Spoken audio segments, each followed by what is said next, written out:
Hey, welcome to All the Fanfare. I'm Eric Pierce, and today we're talking about Revenge of the Sith, Episode 3 of the Skywalker Saga.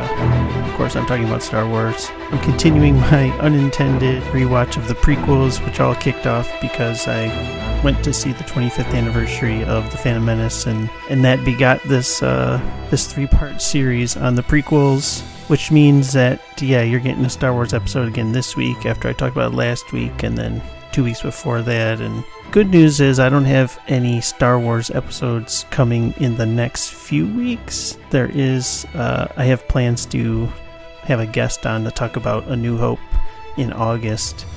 But for now, this will be most likely the last Star Wars related podcast, at least until August. So you can breathe easy if you are getting tired of listening to me talk about Star Wars. Eventually I'll run out of things to talk about, right? There's only so many movies and TV shows, but somehow I keep talking about it. A couple of quick administrative type points before we get into the meat of the pod.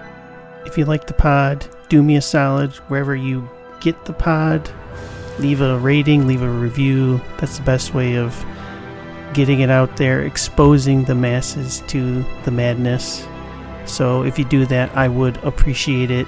If you really love the pod, you can support it for only $3 a month, which also unlocks a bevy, and I'm going to use the word bevy because I'm a writer, a bevy of exclusive articles that you will find nowhere else. Just read the title of some of these articles you get by supporting the pod. I've got one out here about why Predator is actually a love story for manly men. If you follow me for any length of time, you know that bromances is kind of a subgenre that I dig, and so that's diving into how Predator is really a bromance love story. Speaking of bromances, I've got one out here about how the Steve Rogers and Bucky Barnes bromance defined the MCU. By the way, that's a 16-minute read, so I'm going deep. What else have I got out here? I've got one about Dune and why it's the only chosen one prophecy that makes any kind of sense, which kind of ties into today's pod because Star Wars is all about chosen ones, or at least the prequels was. And Dune is the only story that's really done it right, in my opinion.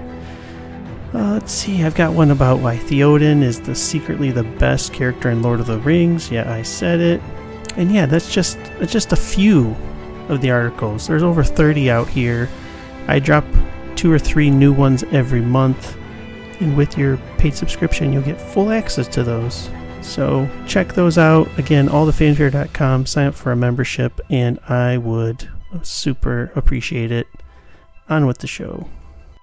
So this movie released in 2005. It made $868 million at the box office, which adjusted for inflation amounts to roughly $1.3 billion. A lot of money. A lot of people went to see it. I was one of those who went to see it. And in fact, my memory of going to see it, I was so anxious going into this movie. I don't know why I was anxious. I think because I knew it was, I was hoping that it would be better than the first two, The Phantom Menace and Attack of the Clones.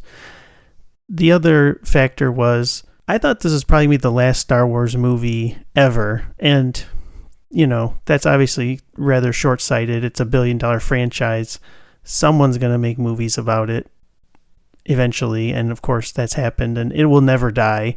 But in 2005, after we had waited so long to get any new Star Wars, with this being Episode 3 and just reading the tea leaves, George was done with Star Wars movies, at least.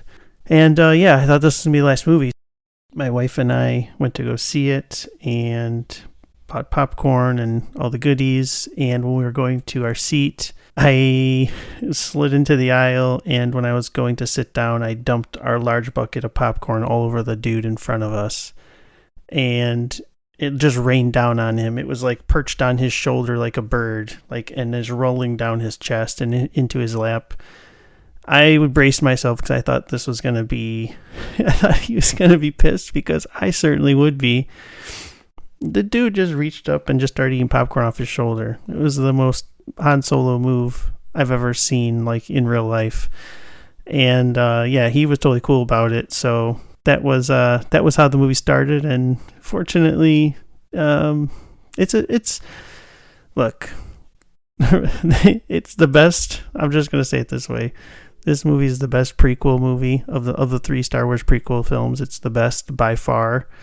It's also not the best Star Wars movie. It's okay. Some parts are good. Some parts I like a lot, but in summary, it's just okay. I think some people really love this movie, but it's just solidly okay, and I would probably safely put it in the back half of Star Wars movies. Yeah. Well, I'll do a Star Wars ranking episode at some point here, but not today. We've got other fish to fry. So, similar to what I did with Attack of the Clones, because I liked it so much and I think it's interesting, I'm going to read the crawl to you in my best narrator voice, which sounds a lot like my normal voice, and just comment as I go, because I think the crawl is interesting. I think it says some interesting things, and I don't know. I think they're kind of fun to revisit. So here we go. The crawl. War! ! The Republic is crumbling under attacks by the ruthless Sith Lord Count Dooku. There are heroes on both sides. I'm with this until that last sentence. There are heroes on both sides. I mean, it sounds an awful lot like Trump saying there's very fine people on both sides. Like they're trying. I don't know why they're trying to two sides this war. And these heroes on both sides, like, who are these people? Where are these people? Because in the movies, we only ever see the separatists portrayed as just out and out evil, like mustache twirling evil, like I'm in it for the money and I'm going to burn your house down to get it. And I don't see how there are any heroes on that side. But frankly, even on the Jedi side, the Jedi are not so heroic at points. We're supposed to side with them, and I do, but it's hard to sometimes be totally on board with the Jedi when you just watch what they do in this movie. Anyway, let's continue this crawl.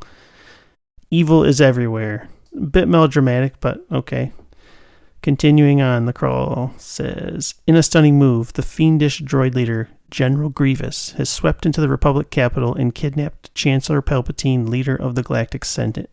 If you remember the previous two crawls from the prequels, they're all about taxation and galactic unrest and like C-SPAN level stuff, but not in this movie. No, good sir. The time for pointless debate is over. In these crawls, we're dealing with war! We're dealing with the Chancellor being kidnapped.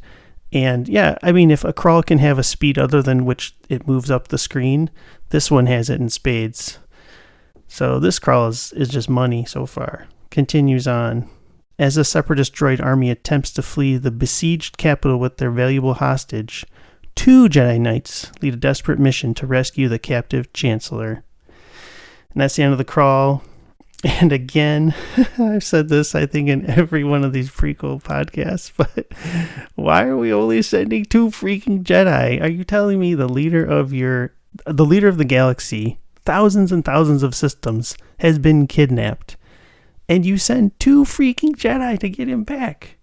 Meanwhile, Mace Windu and Yoda are just cooling their heels, and the rest of the people in the Jedi Council, and there's got to be, thousands of Jedi Knights that are, comparable to Obi-Wan and Anakin, at least in terms of, like, obviously not skill-wise, but in terms of their level within the organization, their terms of their years of service, their rank. I think it would be a lot better if the Jedi had, like, a belt system, like in karate, to just differentiate, like, oh, that's a brown belt, that's a black belt. So you could just see, like, at visually a glance, like, okay, those are the Jedi Knights you don't mess with. Those are the ones you put in the library because they don't have any skills.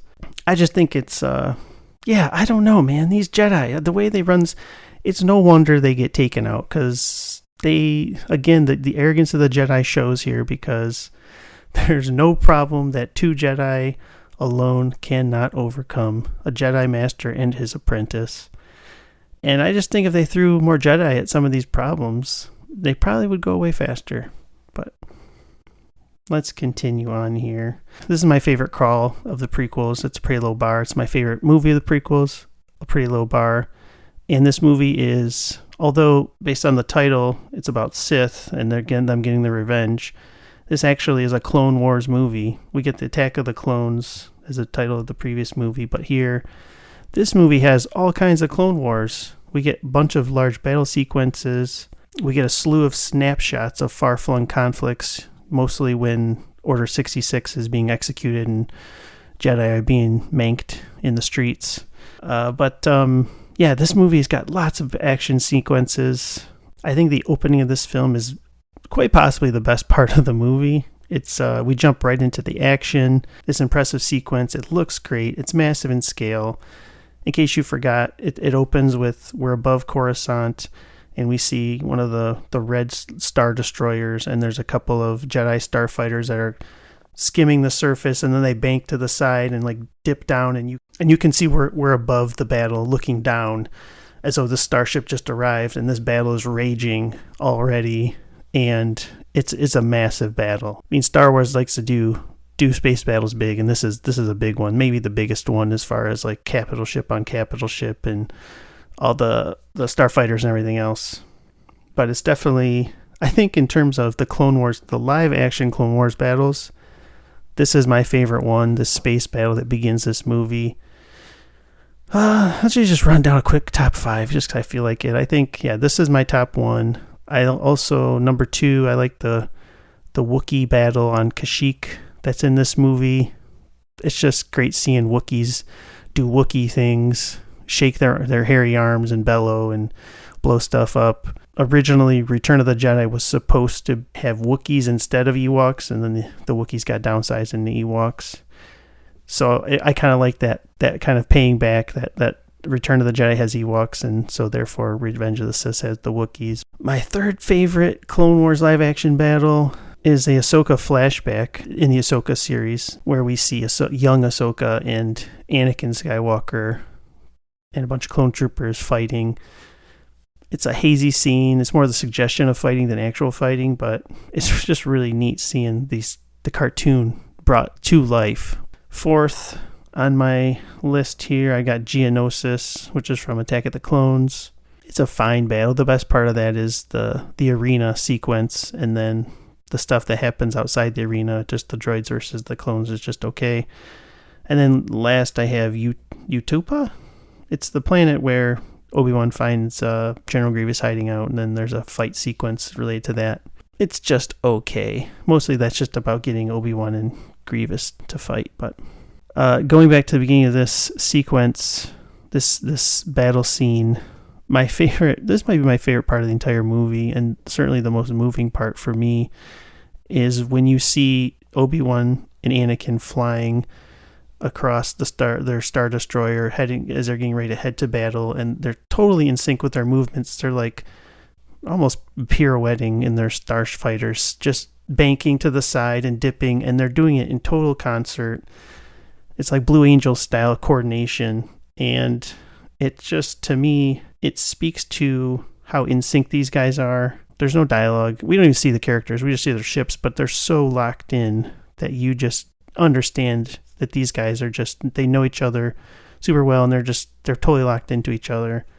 And I just love the visual. It's very moving, but bittersweet. It might be the most moving part of this movie, which is great, but also a little unfortunate because we're just looking at CGI starships. I think it's interesting too. So the camera zooms in into the cockpits, and we see Obi-Wan and Anakin says, "Oh, this is where the fun begins." And he's all happy because he likes blowing stuff up and going fast.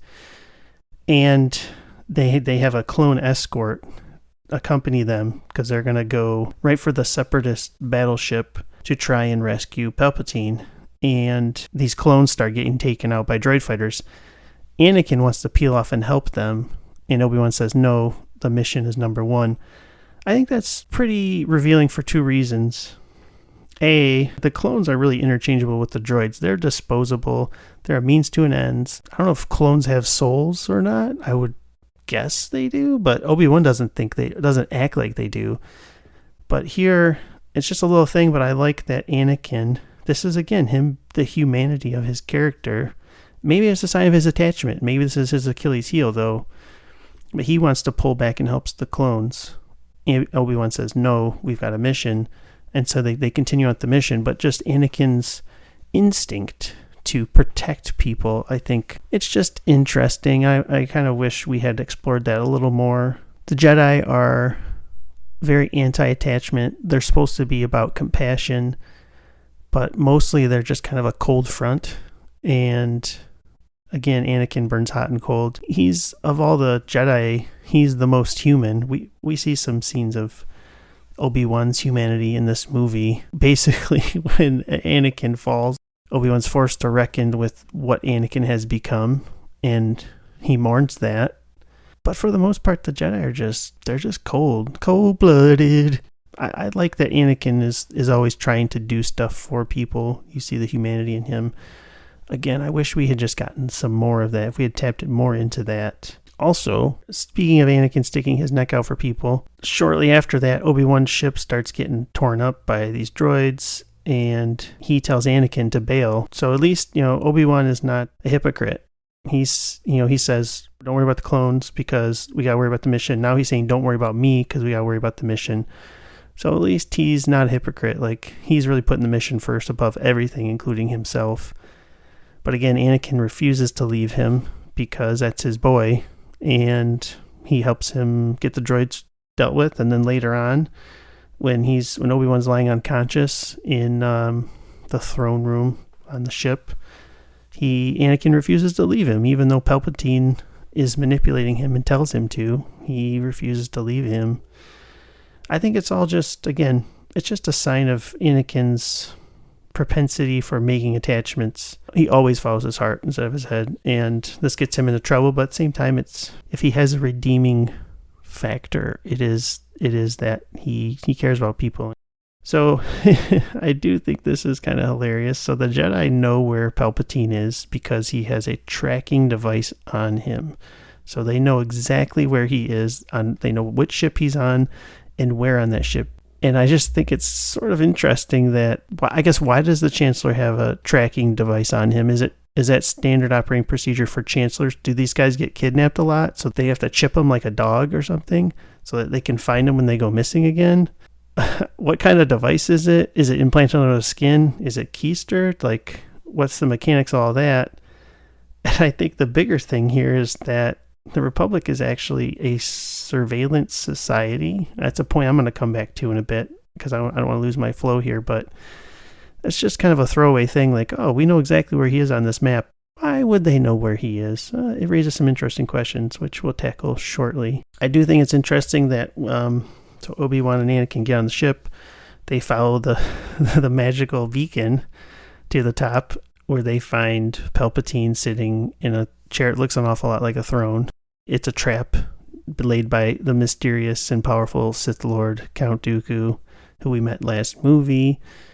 And Palpatine warns them about Dooku, and Obi-Wan has the gall to say, Sith Lords are our speciality.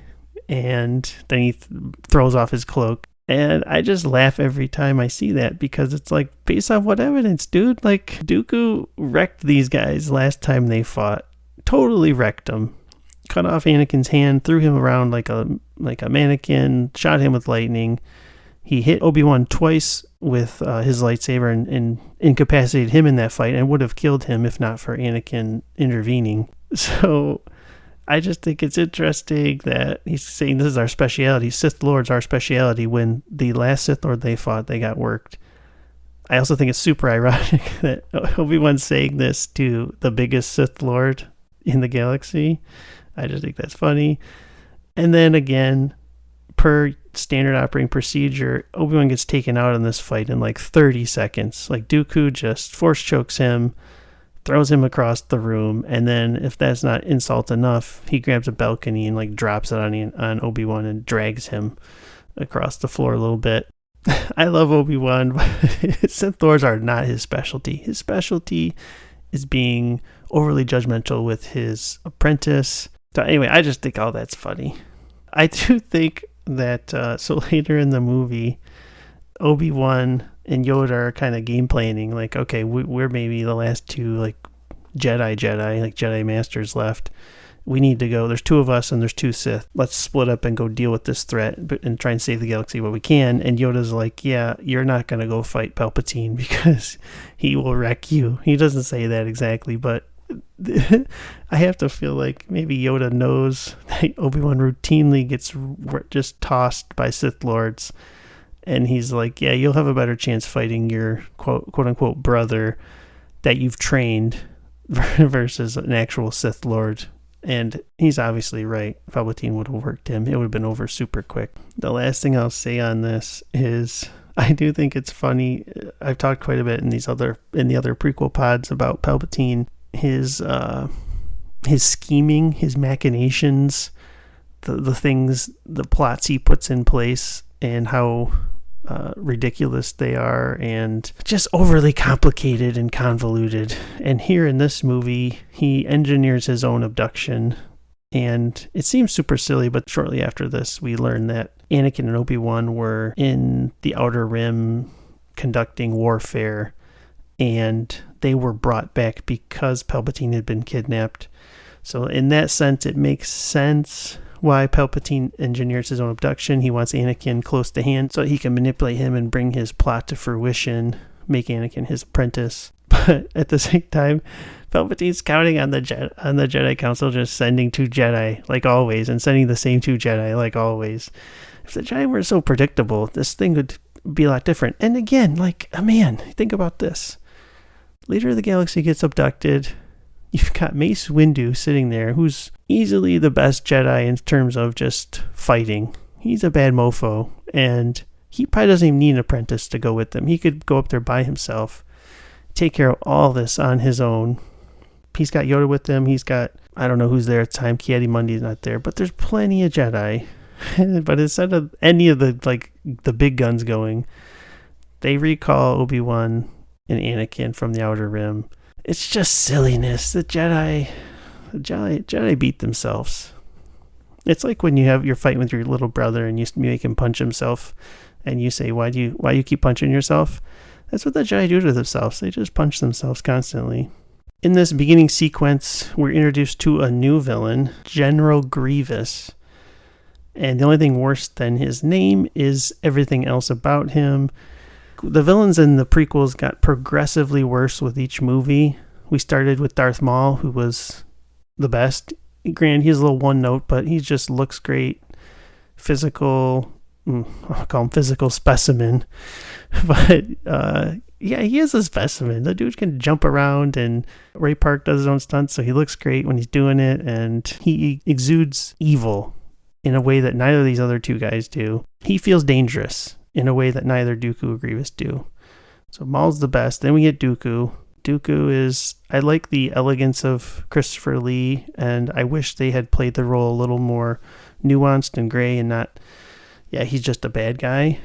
But he's okay. He's just not as good as Maul.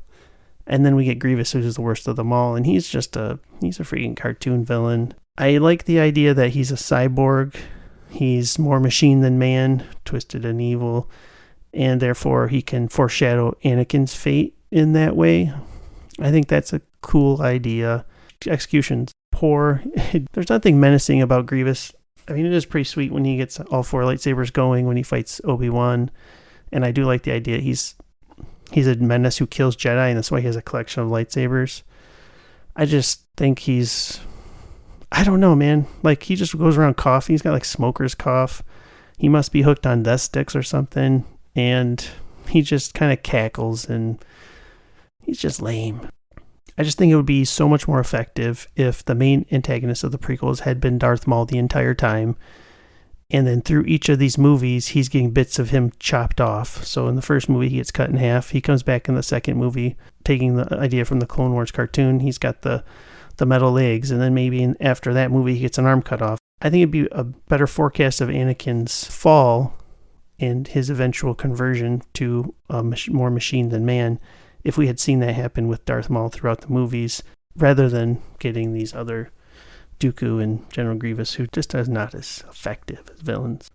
Speaking of Anakin's fall from grace, let's talk about Anakin in this movie, and this is the story of the prequels, really.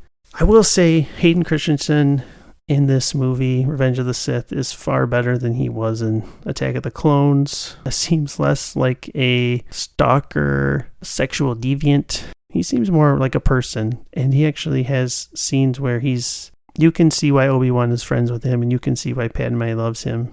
but he's still working with a wooden script and still constrained by the way that these movies were set up, where the first movie was with a young Anakin, so a different actor, and none of that really gets to play into his fall. So his fall really occurs across 2 movies.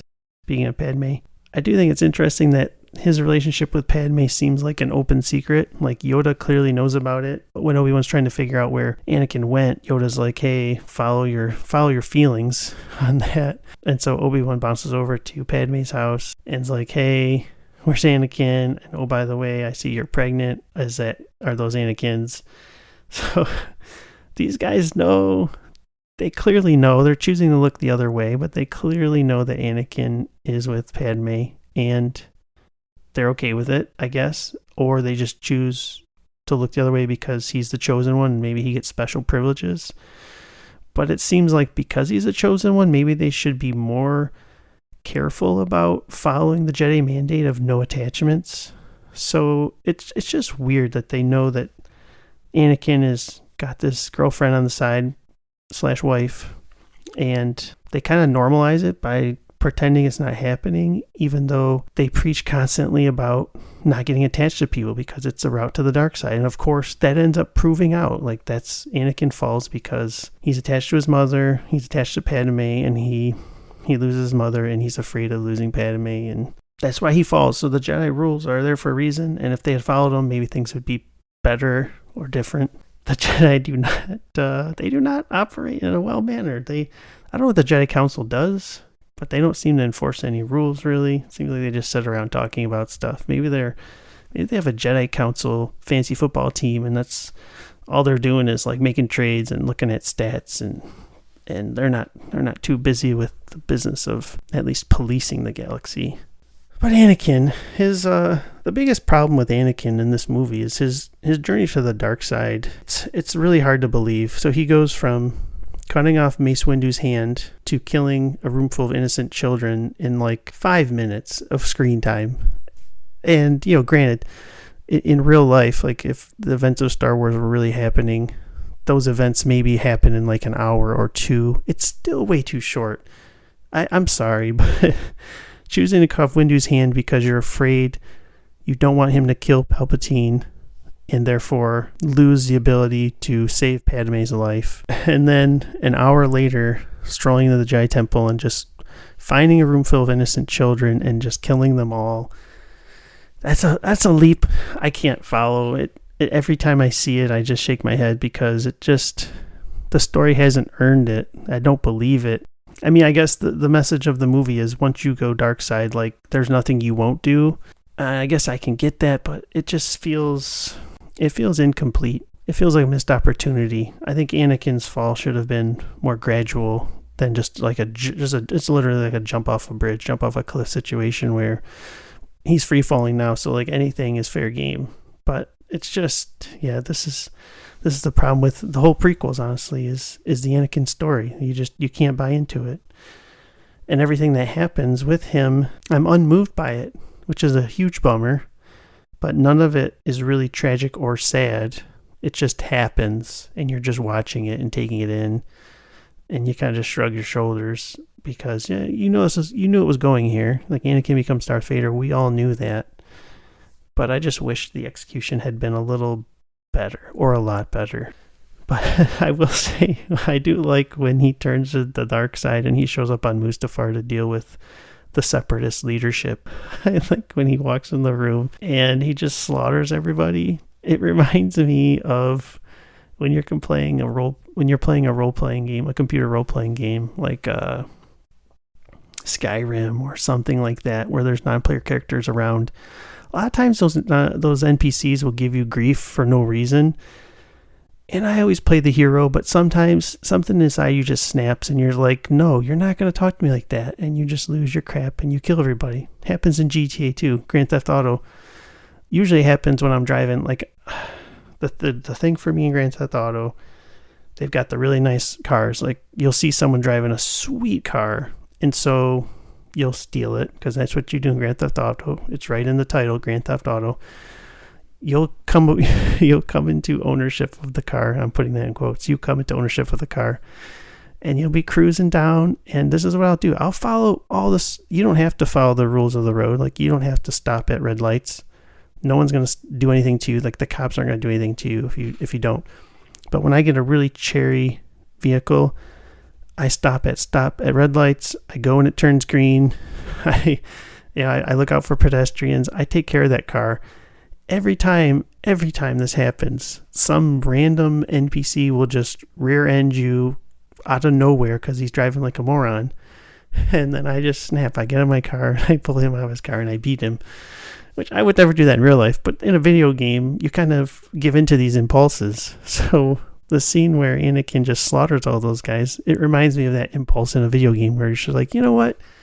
You're not going to talk to me like that, and I'm going to make you pay because I'm bigger than you, I'm stronger than you, and I've got this inventory full of swords and things, and yeah, you crossed a bridge that you can't come back from, bro. So anyway, when I was watching it this time, it jumped out at me, and it just made me laugh, so I wanted to share it. You can't really talk about Anakin in this movie without talking about Padme, and I do want to clarify, I know her name is Padme, but one of my friends pointed out, I think maybe it was after the Attack of the Clones podcast, that I was saying Padme. And I was like, no, you're crazy. Her name's Padme. But then I went back and listened to like a few minutes, and I was like, yeah, I am saying Padme. I do know her name. I am a Star Wars fan. But my daughter, when she was growing up, she referred to her as Padme. And so I guess something in my brain now refuses to call her Padme, and I call her Padme. And I didn't realize I was doing it. It's just one of those things my daughter did like 10 years ago or something, and she probably doesn't even know the character's name anymore. But in my head, she's Padme now. So if you hear me saying Padme, I know her name is Padme, but I guess I'm attached to the way my daughter used to say it, and so that's how I say it now. So forgive my faux pas with that. Don't take away my nerd badge, please. So Padme, I think it's kind of ironic / weird that when we first see Padme in this movie, she's wearing the cinnamon buns. I know why she's doing it. We're tying it back to A New Hope when Princess Leia had the cinnamon buns. So we're saying, wink, wink, hey, look at this character is just like that character. Like, we're tying these movies together. I just wish there was a reason for it, because unless hairstyle is somehow hereditary, I don't understand why Leia would ever wear cinnamon buns just because her mom did, because she never knows her mom because her mom dies in childbirth. And any memories she has of her mom are actually of her adopted mom. I just think that's kind of weird. But anyway, regarding Padme, this movie totally squanders Natalie Portman, who is a great actress, but she has nothing to do in this movie. I mean, granted, all of the movies she has terrible dialogue to recite, and she has that here too. But mostly she kind of just stands in the corner and weeps and looks sad or forlorn. And she has literally no agency. She's just a helpless bystander in what happens. She's there to be the hook that pulls Anakin to the dark side, and that's it. She has nothing to do. And she has so little to do in this movie that once she has her children, she dies because she's now worthless. And I just think that freaking sucks, honestly.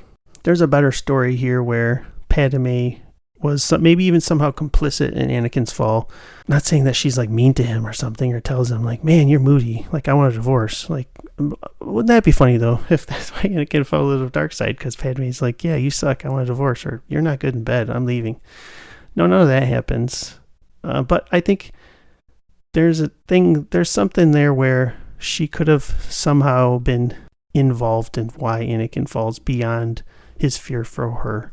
If she had done something, she talks about, what if the separatists are the ones in the right here? And it's just one of those things where this movie hints at like being potentially about something else or something deeper or bigger. When Padme's like, hey, time out, like, this republic that we're in starting to feel like a dictatorship, and the separatists have valid complaints. Like, if the movie had let her follow that and maybe made her more of an opposition, Anakin's very pro Republic because he's all about Palpatine. If they had been forced to be on opposite sides because of a divide. And yeah, it's politics, so why would they favor politics? I don't know. I'm just saying, I think there's something there where you could give her agency, let her be one of the originators of the Rebel Alliance. I mean, why not? I just think it's just too bad that she has nothing to do in this movie, because I think there are story things that she could have done that would then make the fall more tragic. If these two characters who love each other can no longer see eye to eye about the way things should be done and are kind of forced to separate, I just think that's a lot better. And even Padme dies of a broken heart, essentially. She chooses to give up the will to live, which she's not going to win Mom of the Year awards for doing that. And again, like, I'm sorry, but what kind of mother would choose to die because her emo husband has gone full dark side instead of like sticking around and be with her children? I mean, I'm not going to comment on that, but I just think it sucks. And I think it would have been better if you had just put her in a coma when Anakin force chokes her and not even bring her back, because she has nothing to do. Just, it's so frustrating. That's what I'm talking about. I said at the top of this podcast, this movie's okay. It's not great. It's reasons like this. Like, she's just a total waste. You know what's not a waste, though, is Palpatine, because he's doing work in this movie. He's easily the best part of the movie, which is maybe a problem, because I think we're supposed to be rooting for the good guys.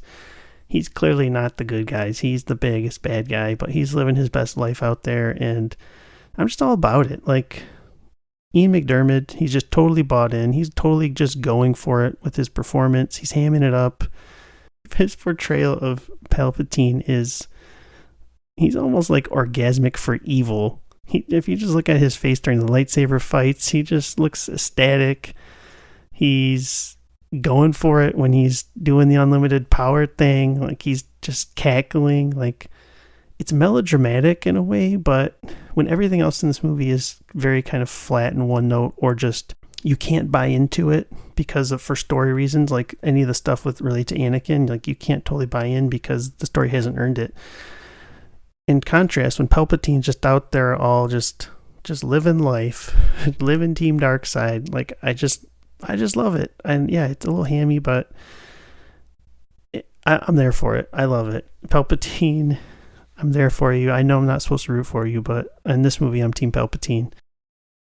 I do think the seduction of Anakin Skywalker is really well done. I mentioned in the last pod that the best relationship in Attack of the Clones is the one between Palpatine and Anakin, because there's affection, there's respect. And granted, Palpatine's just manipulating him the whole time, but it doesn't matter. Like, yeah, he's manipulating Anakin. He's manipulating me too, because I'm bought into that relationship. I actually want Anakin to hang out with this guy because he treats him good, and he's, giving advice and stuff that Obi-Wan should be doing, but he's not. So here we see the fruition of that, and although Anakin's reasons for falling to the dark side feel half-baked to me, I can't fault that he does, because Palpatine is just so good at standing on his shoulder, like the devil on his shoulder, just whispering into his ear. It's really well done, and again, it's the best relationship in the prequels, I guess. Which, hey, maybe that makes the prequels a success, because the prequels had one job, making Anakin fall to the dark side. For that to happen, you have to give Anakin a reason to fall, and so you put Anakin next to this really charismatic, oily character who blows smoke up his butt and tells him he's the best, and gradually convinces Anakin to murder a room full of children. So yeah, I mean, Palpatine's doing it. I do think Order 66 is super effective as a Jedi killing mechanism. It's, I like to make fun of Palpatine's plots in these movies because they're really silly and flimsy. But Order 66 is a great one because it isolates all of Palpatine's enemies. It spreads all the Jedi out across the galaxy and surrounds them with thousands and thousands of troops that are unfailingly loyal to Palpatine. So, bravo, Palpatine. Just you've done it. You had a plot that actually makes sense and is effective, and well done. One last thing about Palpatine. I always thought it seems strangely moving when he shows up on Mustafar to collect Anakin's burnt body. There's a moment where he kneels next to him and puts his hand on Anakin's brow. It felt, I know Palpatine feels nothing but a desire for power, unlimited power, but that scene always felt a little affectionate. And it's almost like maybe Palpatine's just concerned about, how's this going to affect me? I just lost my number one guy. My new apprentice is not so new anymore. And that could be true, but it always felt like there's just a tinge of affection there. And I liked it. I like that you can be dark side and still feel something other than hatred. Like, why not? Why wouldn't dark side? If Jedi can't have attachment, why it seems like dark side people, Sith Lords, would have all the attachment. That's not true, I don't think, according to these movies, but it should be.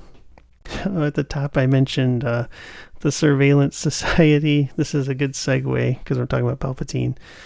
Star Wars goes all Hall & Oates here, and by that I mean private eyes are watching you. They see your every move. Obi-Wan and Yoda return to the Jedi Temple, take in the carnage, and Obi-Wan insists on watching a replay because he needs to see who did it, even though I think in his heart of hearts he knows Anakin did it. And so he sees, Anakin killed everybody and then is named Darth Vader. He's promoted to Darth Vader, Sith Lord number 2. So it's just kind of skipped over, but I just want to point out that if the Jedi have security footage of Palpatine's office, that kind of changes everything. Just put aside the fact that they can track his movements because they've got a beacon planted under his skin or something. But if they can just turn on the channel and see what he's doing at any point in the day, that totally changes the trajectory of this movie because they don't need to ask Anakin to spy on Palpatine, which is one of the straws that broke the camel's back because Anakin didn't want to do it. So it just kind of deepens the schism between Anakin and the Jedi. And then when Palpatine's saying stuff like, oh, the Jedi are out to get me, like Anakin can look back and be like, yeah, you're right. The Jedi are out to get you because they're spying on you. They don't have to involve Anakin at all if they're watching the tape. They can also see everything Palpatine's saying to Anakin if they're concerned about Anakin and his relationship with Palpatine, which they say they are. So they could easily just watch the footage and see what's going down. They can, at one point, Palpatine's sitting at his desk, admiring his plans for the Death Star, and Anakin walks in, which always struck me as a little funny because Palpatine just kind of quickly alt tabs out. It's like the same vibe as when you're at work checking your personal email and someone comes in the room or your cubicle, and so you quickly minimize that. It seems has the same kind of energy, but again, if Palpatine's just sitting at his desk looking at that kind of stuff, the Jedi would be able to see it and know that, oh, this politician that keeps somehow staying in power has plans for a planet-destroying star station. Maybe he's not the guy we thought he was. Maybe he's the Sith Lord we've been looking for, especially when he starts talking to Anakin about Sith this and Sith that. Speaking of which, they could see the replay of when Anakin confronts Palpatine and pulls out his lightsaber and says, you're the Sith Lord. And Palpatine's like, yes, I am. And then later on, Anakin gives this information to Mace Windu. And Mace is like, well, I don't know if I can trust you. If what you said's true, you'll earn my trust. Which means that he doesn't totally trust Anakin. But if he just looked at the tape, he'd see Anakin telling the truth, which then maybe he would have brought some more Jedi, or at least better Jedi that aren't going to get killed in the first 5 seconds of the fight. But you know what? Now it makes more sense why the Jedi always send Anakin and Obi-Wan on these missions, because the rest of the Jedi, outside of Mace Windu and Yoda, are worthless in a fight. So anytime, I'm coming around on why they said 2 Jedi, basically is what I'm saying here, because the rest of these Jedi are just, they're not great. Sith Lords are not their speciality. Obi-Wan, I did you dirty. Sith Lords really are your speciality because you can last 30 seconds against one instead of just 5 seconds. And the last thing is, if they have this footage, they can broadcast it everywhere. The reason this whole coup works, other than the fact that the Jedi are isolated and Order 66 takes them all out, it's a he said, she said, where the she part of the equation can't say anything because she's dead. But if Yoda and Obi-Wan take that footage and broadcast it on the internet, the Star Wars version of the internet, which is called the HoloNet, if they broadcast it across the galaxy, then they see that, oh, the Emperor is a Sith Lord and he is plotting, has been plotting, and oh, they can play the footage of him killing Jedi and flying through the air and all this crazy stuff that he does. I'm just saying, it would have changed everything. What else do we want to talk about? We're coming up on an hour, so I'm going to start to wrap this up. I do want to talk about the fights. There's a couple of fights in particular. We just talked about it. The Jedi confronting Palpatine. I love that scene, and though 3 of the 4 Jedi get taken out in like 10 seconds, I think that's just a great way of indicating just how powerful Palpatine is, so it gets a pass for that. But the best part of the scene is watching Mace Windu do work and fight Palpatine and beat Palpatine, and I was on the verge of killing Palpatine before Anakin intervenes. I do have a couple comments / problems with that fight. One, Mace is all about arresting him. He wants to arrest Palpatine, and at the very last minute he says, no, you're too dangerous, I need to kill you. If he had just arrested him, I don't know if anything would have changed, because Mace Windu says Palpatine has the Senate and the courts in his pocket, so, he'll probably get off, and I think he's right. So maybe, just arresting him probably doesn't solve it. So I think his instinct to kill Palpatine is right. My problem with it is Mace Windu's holding a lightsaber, and these things are super deadly. So why does he bring his arm back for like this overhead chop when he could just lunge forward like a fencing stab, whatever those are called, riposte, and just reach out and touch someone. Just reach out and touch Palpatine. I got your nipple. Like, he could just touch him with the lightsaber and he could kill him pretty easily, and Anakin wouldn't have had time to stop him. But you'd think a master swordsman like Mace Windu would know. You don't need all that arm strength. You don't need that overhead chop. Just whap him, with the lightsaber. Kind of a bummer, because I like Mace a lot and he kicks butt in this movie. And then he eats lightning and flies out the window. The other 2 fights I do want to mention, Anakin versus Obi-Wan. I talked about this one at length in the Phantom Menace pod, so I don't want to repeat myself, but I will say this fight has great swordsmanship, great swordplay, probably the best in Star Wars.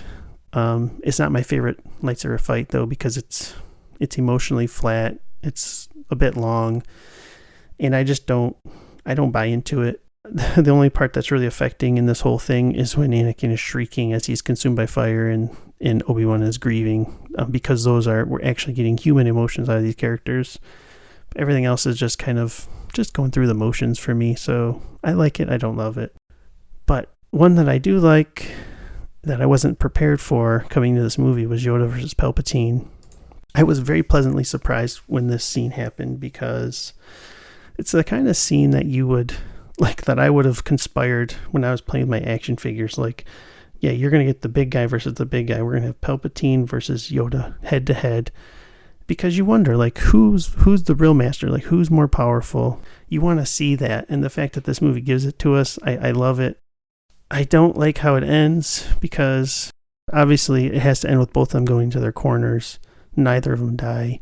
But it feels like Yoda just kind of gives up and crawls off. Granted, he does fall like 50 feet or something and loses his lightsaber, but at the same time, I just wish it had been a little longer.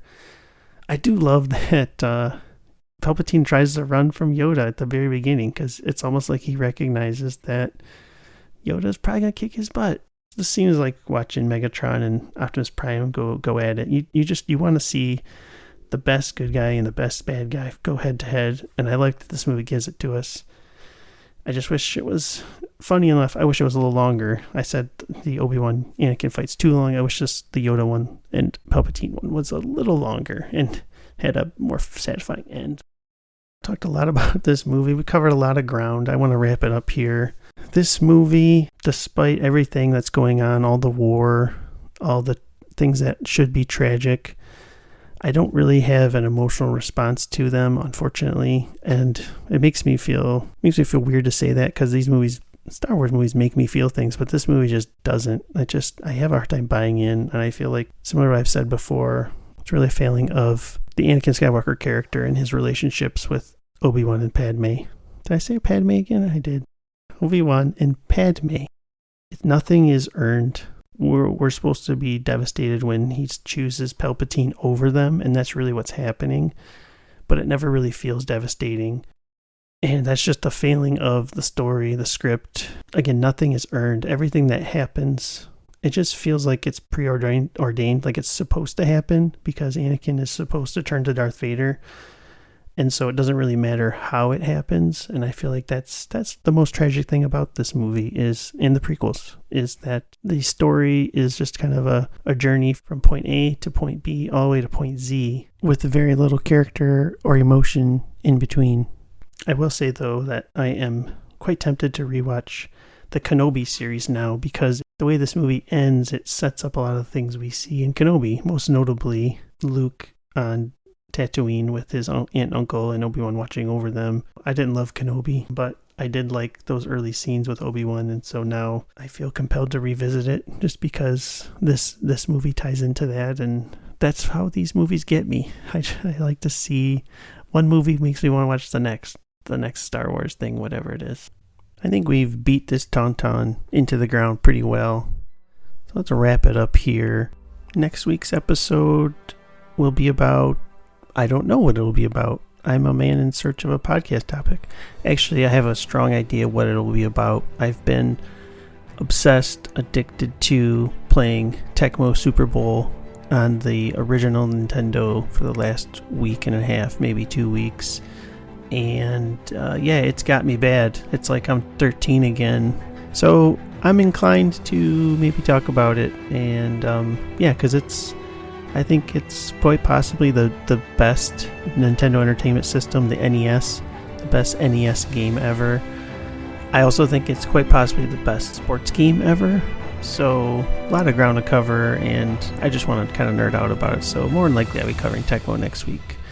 So if that sounds good, come back next week. If it doesn't sound good, come back anyway, because, I'll try and toss some good stuff in there, maybe some Star Wars jokes or something, because I don't talk about Star Wars enough. That's it for this episode. Officially, we're done. You can leave now. Have a great week. Peace out.